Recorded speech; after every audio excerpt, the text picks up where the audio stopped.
విశేష స్పందన వస్తూ ఉంది.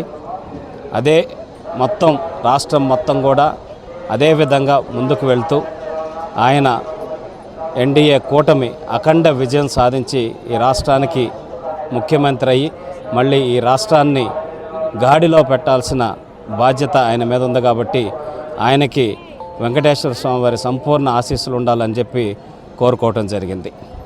నేను కుప్పం సంగతి ఆల్రెడీ చెప్పాను. నేను ఆ రోజు ఇక్కడ టెంపుల్ కాబట్టి మనం ఎక్కువ మాట్లాడకూడదు. వైఎస్ఆర్సీపీ నాయకులకి నేను సవాల్ విసిరాను. ఇంతవరకు నా సవాల్కి రిప్లై రాలా. చంద్రబాబు నాయుడు గారు కుప్పంలో ఓడిపోతే నేను రాజకీయాల నుంచి శాశ్వతంగా తప్పుకుంటాను అని చెప్పాను. ఎవరైతే ఓడిపోతారని చెప్పి మాట్లాడుతున్నారో వాళ్ళందరికీ ఆ సవాల్ స్వీకరించే దమ్ముందేమో చెప్పమనండి. లేకపోతే చంద్రబాబు నాయుడు గారి మీద వచ్చి వేసి గెలిచే ధైర్యం ఉందో కూడా చెప్పాలని చెప్పనేసి నేను మీడియా సందర్భంగా వాళ్ళని డిమాండ్ చేస్తూ ఉన్నా.